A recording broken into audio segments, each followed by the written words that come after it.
Graça e paz, povo de Deus! Sejam bem-vindos ao primeiro do Pai para o Filho Cast. O coração tá cheio de expectativas e nessa manhã, nesse lugar que nós estamos, cheio de direcionamentos, nós queremos compartilhar a palavra de Deus. Amém. Eu sou o pastor Leandro Carneiro. Sou Lucas Carneiro. E nós somos o Pai para o Filho. Se prepare para viver momentos aqui especiais, de comunhão, de palavra, de amor, sempre tendo a palavra de Deus como bússola dos nossos momentos, das nossas conversas. E hoje é o episódio número 1, é o episódio piloto. Nós estamos aqui nos estúdios 95, abençoados aqui pelas pessoas que compõem esse estúdio, tendo certeza que é apenas o começo. Então, nos acompanha. Nós vamos começar hoje, nesse primeiro episódio, nesse primeiro momento, Lucas, ler sobre Provérbios. Nós vamos conversar sobre Provérbios. Até porque o livro de Provérbios, ele foi escrito por alguém bem importante. Quem foi? Salomão. Olha aí, meu Deus. Filho de quem? Filho de Davi. Meu Jesus, esse menino é filho de quem para saber essas coisas todas, hein? Nós vamos falar sobre o livro de Provérbios, que fala dessa questão do pai, do filho, uma questão voltada para o conhecimento, para a sabedoria, e nós temos pela frente aí 30 capítulos. Então, eu creio em Deus que teremos pelo menos 30 episódios desse nosso podcast. Amém. Vamos lá, Lucas? Provérbios 1, versículo 1. Pode ler? Por favor. Provérbios de Salomão, filho de Davi, rei de Israel. Amém. O suficiente. A gente conseguiria talvez passar todo o podcast hoje falando apenas do capítulo 1, versículo 1. Esse texto, ele poderia ser iniciado da seguinte forma: Provérbios do rei Salomão. Até porque ele era rei. Mas existe algo que está profundamente entranhado nesse primeiro versículo.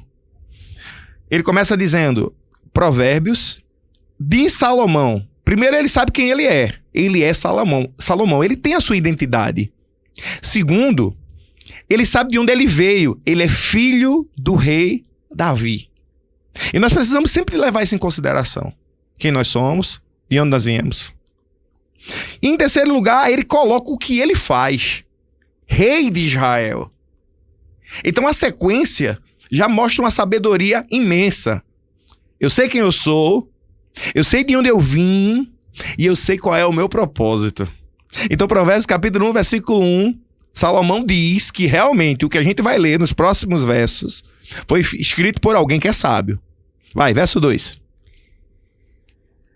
Para aprender a sabedoria e o ensino, para entender as palavras de inteligência, para obter o ensino do bom proceder, a justiça, o juízo e a equidade. Aqui ele faz uma diferença básica, Lucas, entre o que é sabedoria, instrução e inteligência. E a gente precisa ter isso aí em nossa mente, olha, sabedoria, instrução e inteligência. Vamos lá. Você acha que sabedoria é a mesma coisa que inteligência? Por mim, acho. É mesmo? Assim, eu creio que a inteligência ajuda na sabedoria, né? A inteligência ajuda na sabedoria. Bom, vamos lá. O que é instrução? Instrução é conhecimento. Instrução é tudo que está disponível para você aprender. É um livro que você está lendo, é a Bíblia que você está lendo, é um curso que você faz com uma pessoa que já tem aquela formação. Isso é instrução. Inteligência tem a ver com a tua capacidade de aprender. E nós, cada um de nós, temos competências específicas. Eu tenho uma competência em aprender certas coisas com facilidade. Você é outra. A gente pode até ter competências em comuns, uma inteligência em comum. Você ter facilidade em aprender matemática, eu também. Você ter uma facilidade em cozinhar, eu também.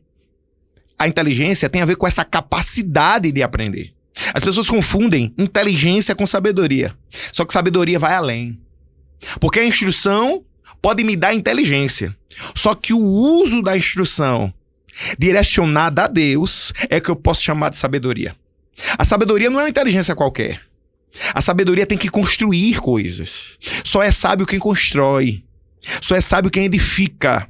Só é sábio aquele que os atos, eles apontam para o Senhor que criou todas as coisas.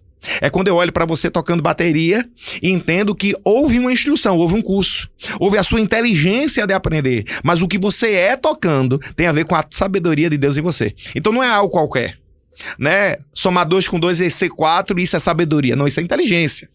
Isso tem a ver com a sua instrução. Agora a sabedoria é quando esse 2 com 2 vai ser igual a 4, apontando para Deus, indo em direção a Deus. Então, não. Sabedoria e inteligência são patamares totalmente diferentes. Eu como professor, acontece muito isso. Alguém olha para mim e diz assim, não, mas o senhor é muito inteligente. Porque o senhor sabe isso aqui, o senhor consegue fazer isso aqui rápido. Só que eles esquecem quantas vezes eu treinei. Quantas vezes eu fiz aquilo ali. Quantas vezes eu já resolvi aquela questão. Então, isso tem a ver com prática, isso tem a ver com instrução. Agora, o que eu faço com o que eu aprendi, aí sim... é o chamado das nossas vidas. Adquirir sabedoria para agradar ao nosso Deus. Amém. Simbora? Próximo verso. Capítulo 1, versículo 4. Para dar prudência aos simples e conhecimento e discernimento aos jovens. Ok. Aqui, rapidinho, essa parte aqui é importantíssima. Prudência. Por que prudência? Porque eu não posso colocar na conta de Deus os meus erros.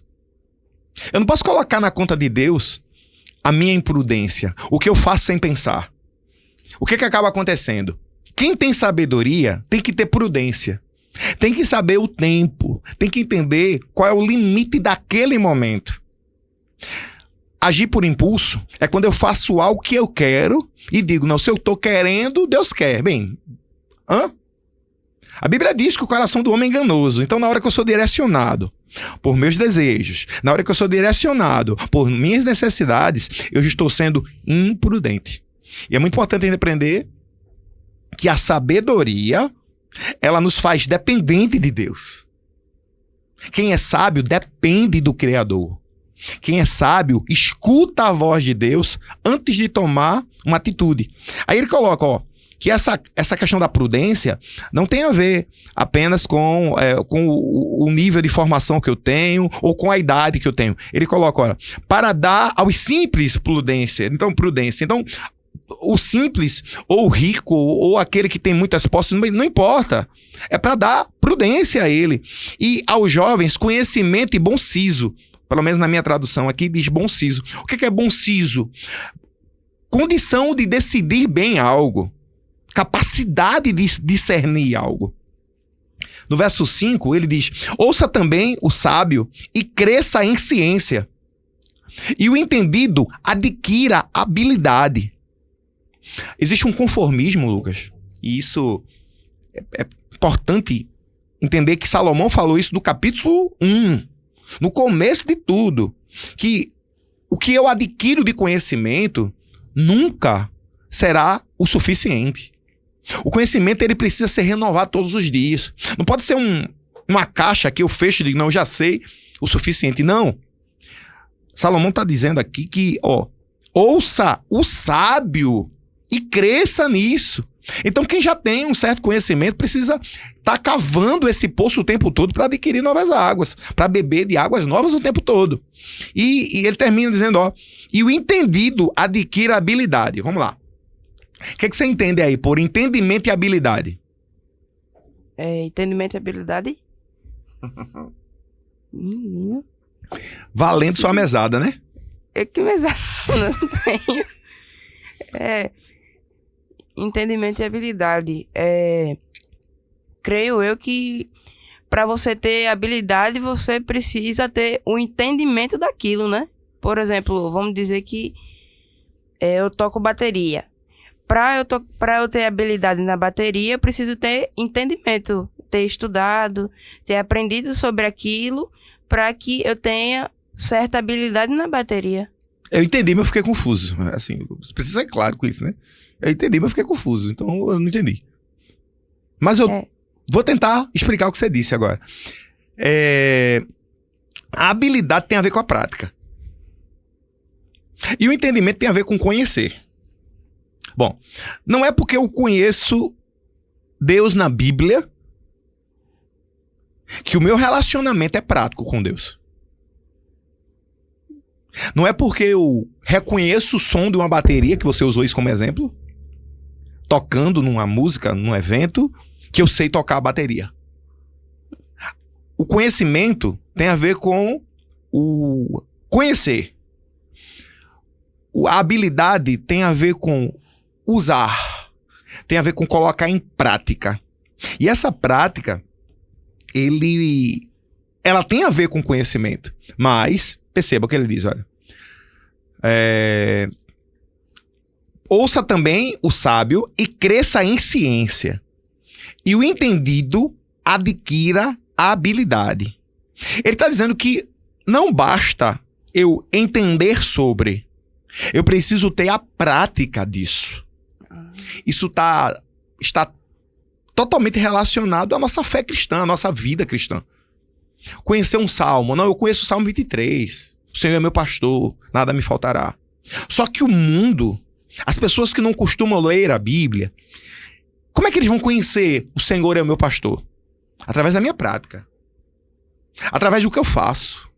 Através daquilo que eu vivo. É uma Bíblia que talvez alguém nunca leu, mas está vendo acontecer através de você, através de mim. Esta é a habilidade. Se você é entendido, se você é teórico, você precisa se transformar numa pessoa prática. Isso muda tudo. Leia aí o verso 7. Verso 6, perdão. Para entender provérbios e parábolas, as palavras e os enigmas dos sábios. O temor do Senhor é o princípio do saber, mas os insensatos desprezam a sabedoria e o ensino. Isso é forte demais, não é? Demais. O temor do Senhor é o princípio de todo conhecimento. Mas os insensatos desprezam a sabedoria e a instrução. Perceba que ele fala conhecimento, sabedoria, instrução. Temer a Deus não é ter medo de Deus. Certo? O que é temer a Deus, então? Temer a Deus tem a ver com honrá-lo. Quem teme a Deus, honra a Deus. E como é que você acha que a gente pode honrar a Deus? Servindo, adorando, buscando, praticando. Temer a Deus. Quem teme a Deus, ele entende que aquilo que ele faz aponta para o Deus que nós servimos. Aponta para Deus. Então, se o temor a Deus é o princípio de toda a sabedoria, eu preciso começar essa jornada igual alguém que vai fazer uma viagem e pensa, não, vou preparar minha mala aqui, eu vou colocar aqui dentro um protetor solar, vou colocar uma camisa, vou colocar uma calça, um sapato. Bom, você precisa colocar inicialmente na sua mala o temor ao Senhor, porque sem temer a Deus, o que você vai fazer é para você. Sem temer a Deus, o foco vai ser suas vontades, o foco vai ser aquilo que você quer, aquilo que você gosta. Mas, quando a primeira coisa que você vai colocar na sua mala é o temor a Deus, aí tudo muda. Porque você sabe que o que vai entrar nessa mala não vai ser peso extra. O que vai entrar nessa mala vai te ajudar na jornada. O que vai entrar nesta mala vai fazer parte do seu propósito. O temor do Senhor é o princípio do conhecimento. Mas os insensatos desprezam a sabedoria e a instrução. Essa ideia de insensatez aqui, o que é um insensato? Insensato é aquela pessoa que faz as coisas de qualquer forma, que faz as coisas sem medir as consequências. O insensato, ele se preocupa com agora. O insensato, ele se preocupa com o que ele está sentindo naquele momento. Você era bem pequenininho, aí eu perguntei assim pra você: Lucas, tu quer ir pra praia ou tu quer agora assistir um desenho, que era um desenho chato que você assistia, que era a mesma música 1000 vezes. Eu fiz, tu quer ir pra praia, eu quero assistir essa música, ouvir essa música de novo. Aí sabe o que você fez? Eu quero ouvir a música. Por quê? Porque a sua necessidade naquele momento, o que tu queria naquele momento, o que tu achava que iria te satisfazer naquele momento era o quê? A música, desenho. A música. Aí a gente foi se organizando para ir pra praia e você começou a chorar. Não, eu quero ouvir a minha música. Mas quando chegou da praia, o seu choro foi muito maior na hora de voltar, porque você queria ficar lá. Porque tava massa, porque o dia tava maravilhoso. A insensatez daquele momento tem a ver com a sua idade. Tem a ver com a balança que você não tinha ainda de conseguir medir o que era ir à praia e o que era aquele momento de prazer. Bem, a insensatez não pode acompanhar a sabedoria. Porque quem busca a Deus, quem teme a Deus, ele amadurece. Quem teme a Deus tem que amadurecer. Você não pode... Você tem 13 anos e você serve a Deus desde que nasceu. Então, você não pode ser a criança que nasceu há 13 anos atrás com a maturidade de 13 anos atrás. Você é uma criança de 13 anos que teve 13 anos para amadurecer. Isso precisa ser levado em consideração toda a nossa vida. Versículo 8. Contra as seduções dos pecadores. Meu filho, ouça o ensino de seu pai e não despreze a instrução de sua mãe. Porque serão um diadema de graça para a sua cabeça e colares para o seu pescoço. Continue. Meu filho, se os pecadores quiserem seduzir você, não consinta. Consinta. Quem é esse pai aqui, esse filho? É nosso pai e nossa mãe terrena. Exatamente. Esse texto aqui não é Deus. Isso aqui é Salomão falando com seus filhos, ou um conselho que ele recebeu do seu pai Davi. O que ele está falando aqui tem a ver com honra a pai e mãe. Perceba como ele começa, olha. Filho meu, ouve a instrução do teu pai. Esse pai, nas traduções, ele está minúsculo. Ele está falando do pai terreno mesmo. Aqui ele está falando de legado. Ele está falando de experiência. E não deixes o ensino da tua mãe, porque eles serão uma grinalda, um diadema de graça para a tua cabeça. Existem coisas que, porque eu passei, a perspectiva é que você não passe. A gente precisa entender isso. Que tem situações que eu enfrentei e foi difícil. E o que eu enfrentei e foi difícil gerou em mim feridas que cicatrizaram. Então, se você ouve a minha instrução, você não precisa se ferir no mesmo lugar. Você pode crescer, ter seus próprios desafios, mas onde para mim foi muito difícil e eu já superei, para você eu fiz uma ponte. Porque esse não é o papel dos pais? Gerar pontes? Onde antes era um abismo, onde antes era um rio que passava com águas muito fortes, eu fiz uma ponte, eu seguro na sua mão e disse, olha, por aqui eu passo assim. Existe um desvio muito grande hoje no relacionamento pai e filho, porque um momento como esse, nós chamamos de uma mesa. Isso aqui é insubstituível. Mesa. Um pai e um filho, uma mãe e um filho, um pai e uma mãe, irmãos, sentarem na mesa e conversar. Compartilhar experiências. Aprender o que é. Diante de Deus. Servir a Deus. As experiências que Lucas teve vão fortalecer minha caminhada. E as experiências que eu tive vão fortalecer a caminhada dele. Que a gente possa viver isso em nossos lares. Que nós possamos viver isso nas nossas casas. Próximo verso.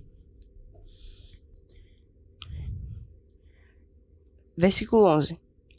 Talvez eles digam, venha conosco, vamos preparar uma emboscada para matar alguém.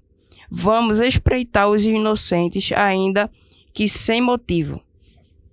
Vamos engoli-los vivos, como o mundo dos mortos, e inteiros, como os que descem ao abismo. Acharemos todo tipo de bens preciosos. encheremos nossa casa de despojos. Junte-se a nós, teremos todos uma só bolsa. Verso 15. Meu filho, não se ponha a caminho com eles. Ponto, até aí. Aqui Salomão, ele expressou convites que o mundo faz. Que são convites, perceba, que convites difíceis. Que convites estranhos. Olha, vem conosco, vamos derramar sangue, vamos matar pessoas. Vamos espreitar o inocente. Vamos levar as pessoas ao inferno, porque, pelo menos na minha tradução, de Seol. Vamos achar os bens preciosos. Vamos encher as nossas casas do que sobrou das guerras. Ouvir esses conselhos, você vai ouvir. Porque isso não vai se apresentar, talvez, de uma forma tão evidente assim. O mundo, ele tenta nos fisgar com iscas sutis. Coisas que a gente não consegue nem perceber tão fácil. Você tem 13 anos e você vai ver que certas ofertas vão ser apresentadas no caminho. Certas coisas que aparentemente nem são tão ruins assim. Só que servir a Deus tem a ver com fugir da aparência do mal. É eu entender que só porque parece ser mal, já é mal. Isso é inegociável. Quem serve a Deus, serve ao dono de tudo. E Deus é bom. Então as minhas escolhas têm que apontar para o Deus que eu sirvo, que é bom. Então as minhas escolhas têm que ser boas escolhas. Quem faz boas escolhas não se engasga com qualquer coisa. Quem olha para um Deus tão grande como o que nós servimos, não pode estar se bloqueando, se parando com pequenas distrações no meio do caminho. Quem serve a Deus, escuta a direção, o conselho do seu pai. O versículo 13, o versículo 15 diz assim: Filho meu, não andes no caminho com eles, guarda da sua vereda o teu pé. Por acaso ele está dizendo que você não fale com uma pessoa dessa? Não. Por acaso ele está dizendo que você não conheça uma pessoa dessa? Não. Aqui ele fala, não ande com ele no caminho. O que você entende disso? Que é pra gente ficar longe desse tipo de pessoas. Pessoas mais. Mas como é que você vai ficar longe de pessoas mais se o mundo jaz o maligno? Ou seja, o maligno está no mundo. E aí? Eita. Me tira dessa agora? Não é mesmo? E o que a gente faz? Perceba, eu vou te mostrar uma coisa. Dá pra tu percorrer um caminho com um passo só? Não. Um caminho... São quantos passos? Muitos. Muitos passos. Preste atenção no texto. Filho meu, não andes no caminho com eles. Não andes no caminho com eles. Guarda da sua vereda o teu pé. Ele está falando aqui de relacionamento íntimo. Ele está falando de vários passos. Ele não está dizendo de um relacionamento que você tem com uma pessoa que você trabalha, com uma pessoa que você estuda. Quem foi que disse que quem vai estar na sala de aula contigo pensa a mesma coisa que você? Adora o mesmo Deus que você? Ele vai ter suas diferenças, não é? Mas existe uma grande diferença entre você estar do lado dele, amá-lo, cuidar, ajudar quando você puder e você seguir o caminho com ele. Porque seguir o caminho com alguém é na hora que você compartilha da mesma ideia. Ele coloca aqui vereda. Vereda não é qualquer caminho. Vereda é caminho estreito. Ele está falando, olha, ter relacionamento estreitado com quem te convida para derramar sangue, quem te convida para fazer o que Deus não te chamou para fazer, é estar indo por um caminho de morte. Eu tenho e me relaciono com pessoas das mais diversas classes. Pessoas que têm a mesma fé que eu ou não. Agora, seguir com ele no caminho, compartilhar com ele do que ele pensa, é uma escolha. E eu preciso fazer boas escolhas. Não é qualquer forma aqui. Senão você vai ser uma pessoa alienada. Como é que você vai viver no mundo profissional sem se relacionar com outras pessoas? Você precisa se relacionar com outras pessoas. É nossa missão se relacionar com as pessoas. Até porque a gente evangeliza com a nossa fala, com o nosso relacionamento, com a forma como a gente age com o outro. Se eu não me relacionar com as outras pessoas, como é que eu vou conquistá-las para Jesus? E de anunciar, né? E de anunciar. Não é isso? Imagina, como é que tu vai conquistar pessoas para Jesus se tu não se relaciona com eles? Como é que tu vai conquistar pessoas para Jesus se na tua escola a única pessoa que tu fala é a pessoa que é evangélica, que parece contigo? Se você lê os evangelhos, Jesus ele se relacionava, ia na casa das mais diversas pessoas. Ele comia com as mais diversas pessoas. Só que Jesus é o caminho. O que Jesus faz tem a ver com ir até as pessoas para que as pessoas sigam ele e não o contrário. Eu preciso levar a cultura que eu estou vivendo, que é a cultura do reino de Deus, para as pessoas. E não pegar a cultura dessas pessoas e trazer para o reino de Deus. Você entende isso?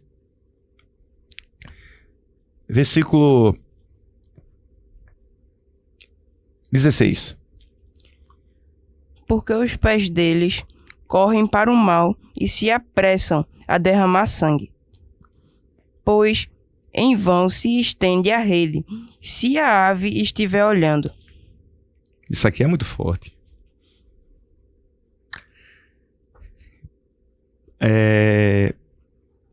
Porque debalde se estende a rede se a ave estiver olhando. O que você entende disso aqui? Para quem nunca pegou um passarinho, nem vai pegar. Em nome de Jesus, não vou deixar você fazer isso. Eu não consegui entender Boa. o texto. Boa. O nome disso é verdade, né? Então a gente tem que falar a verdade. Para se fazer uma arapuca, pegar um passarinho, você tem que botar lá uma gaiolazinha aberta com armadilha. Quando o passarinho entra, se puxa alguma coisa, ou algum mecanismo é acionado e o passarinho fica preso. Só que você não pode deixar a arapuca aqui e ficar olhando perto dela. Por quê? Porque o passarinho não vai vir. O passarinho só vai vir quando Você não estiver olhando. não estiver olhando. Ele não perceber que você está ali. Então tem a ideia de se esconder, né? Preste atenção no texto. Porque os seus pés correm para o mal e eles se apressam em derramar sangue, pois debalde se estende a rede à vista de qualquer ave. Mas estes, aí o verso 18, mas estes se põem em emboscadas contra seu próprio sangue e suas próprias vidas espreitam. Ele está dizendo aqui que muitas armadilhas são colocadas de forma oculta, que tem a aparência de coisa boa, mas é o quê? Mal. E eu preciso estar atento. Quando eu volto lá para o verso 7, que diz que o temor do Senhor é o princípio de toda a sabedoria. O insensato despreza. Porque quem teme a Deus, quando vai dar um passo, quando vai entrar num relacionamento, quando vai entrar num novo trabalho, quando quer fazer um curso, ele não apresenta isso a Deus? E por mais que o inimigo esteja escondido nas coisas, Deus vê todas as coisas. E é esse Deus que nós servimos que ele nos revela o perigo que está diante de nós. Esse texto aqui sobre o passarinho não ser pego com pessoas vendo, ele está dizendo que a gente precisa ter cuidado, porque o inimigo está escondido, disfarçado nas pequenas coisas. E é esse disfarce que nos engana às vezes. Então, no texto aqui, a gente é o passarinho e ele é o... Ele é a pessoa que quer pegar o passarinho, o caçador. Entendeu? Entendi. Boa. Versículo 19. Este é o fim de todo ganancioso, e este espírito de ganância tira a vida de quem o possui. Pronto. Ganância. Se você tem um sonho,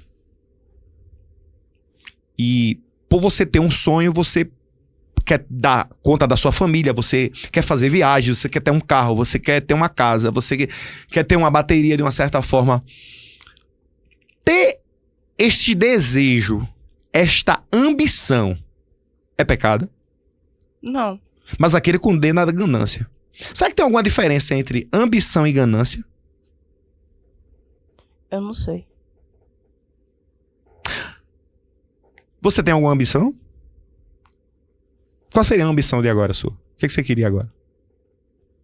Muita coisa. Não, eu quero uma só. Muita coisa eu também quero uma. Então, uma bateria. Uma bateria.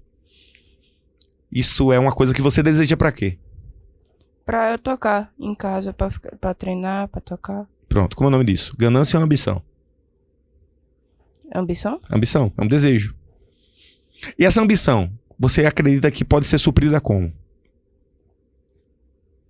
Como é que você ganharia essa bateria?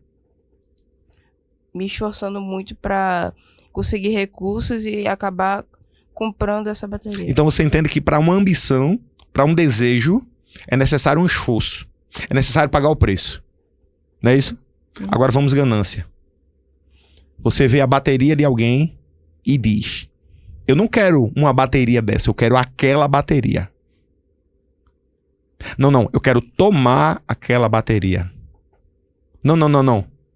Não importa o que aconteça com o dono daquela bateria agora é minha.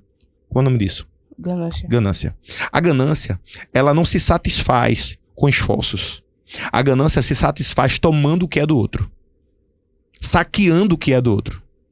Quem serve a Deus pode ter ambição? Pode. Qual o problema de você ter uma ambição de ter uma profissão, ter uma formação, ter um instrumento para tocar melhor, ter um carro melhor? Ambição. Agora, a ganância, ela não leva em consideração os outros. Ela só leva em consideração você mesmo. Eu quero, eu preciso, independente de quantas pessoas caiam, de quantas pessoas morram, de quantas pessoas se machuquem, eu quero isso para mim. Aqui não está sendo condenada a ambição. O que está sendo condenado aqui é a ganância. Verso 21. Do alto dos muros, verso 20, perdão. A suprema sabedoria, altissonantemente, clama nas ruas, nas praças, levanta sua voz. Do alto dos muros clama, a entrada das portas e da cidade, profere as suas palavras. Até quando os estúpidos, ó estúpidos, amareis a estupidez? E até quando se deleitarão no escárnio os escarnecedores e odiarão os insensatos o conhecimento? Convertei-vos pela minha repreensão. Quem está repreendendo aqui? Jesus, é Deus. Não. Não? Não. Quem está repreendendo aqui? Eu não sei. Convertei-vos pela minha repreensão. Eis que derramarei sobre vós o meu espírito e vos farei saber as minhas palavras. Sabe quem é? A sabedoria. Quem é que está na porta? Veja o verso 20 de novo. A suprema sabedoria altissonantemente clama nas ruas, nas praças, levanta a sua voz. Do alto dos muros ela clama. Quem?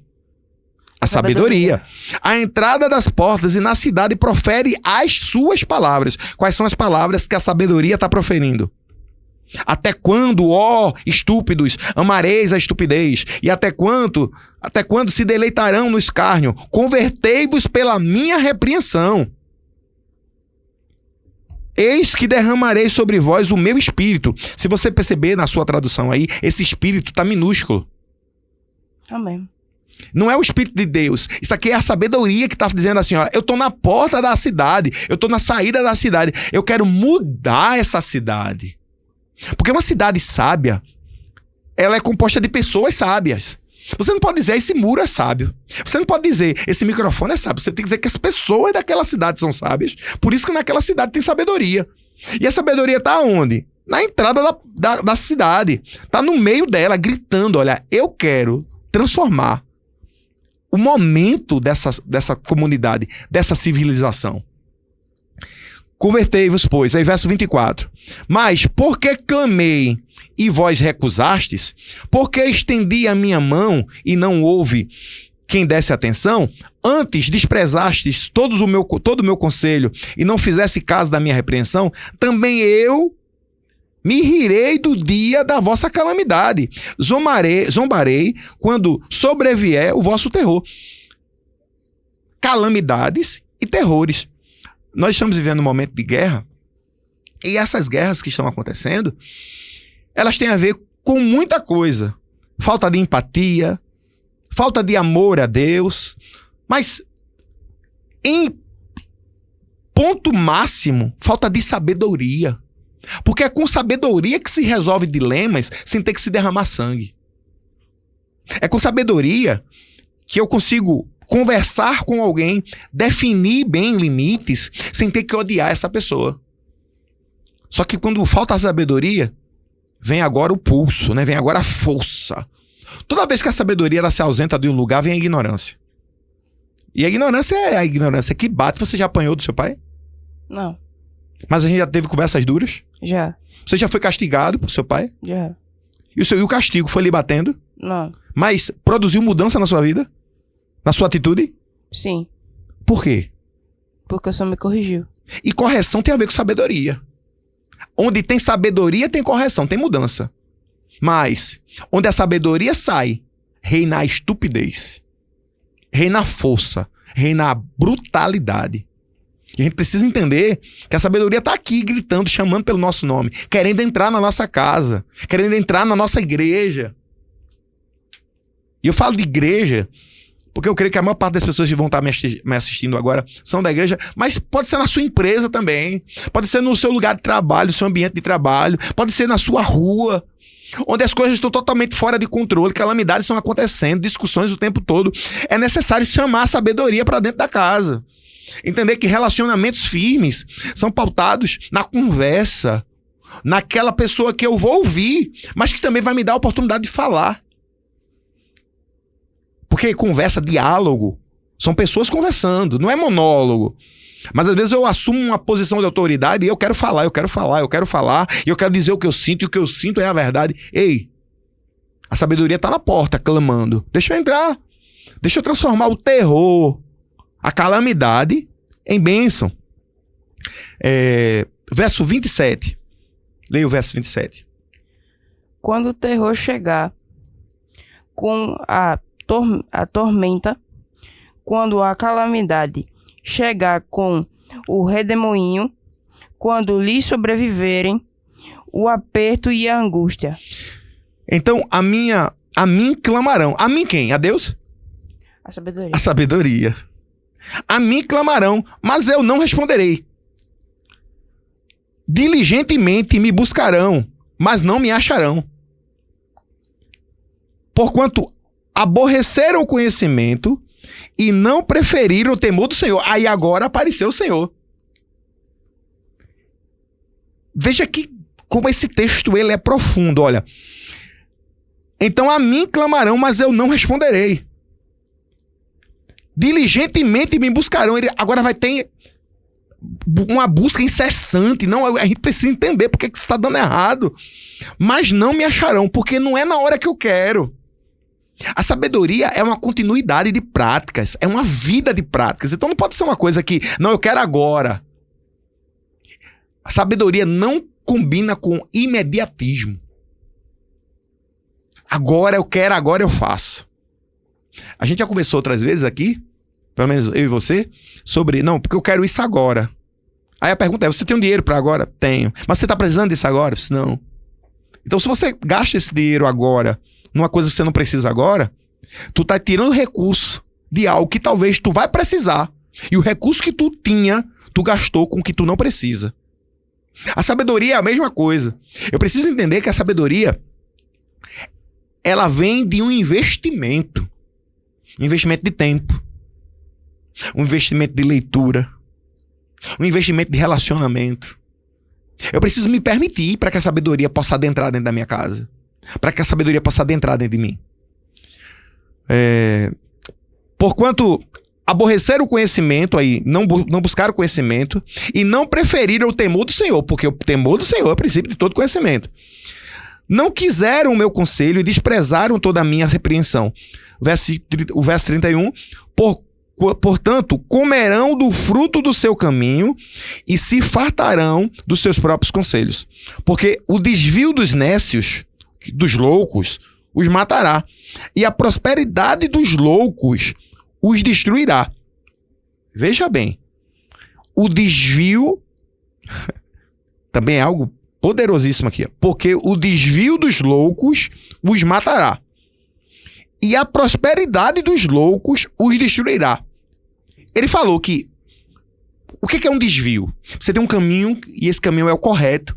Esse caminho ele é seguro. Aí você se desvia. E nesse desvio, o louco morre. Certo?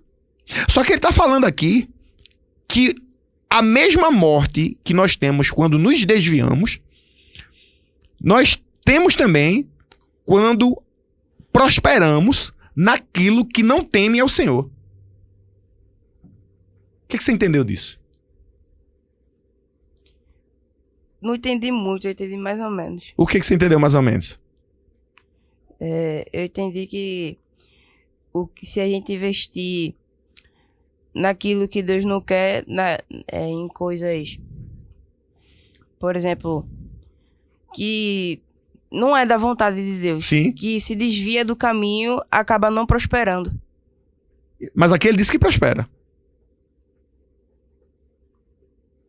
Só que prospera e nos mata. Valeu a pena? Não.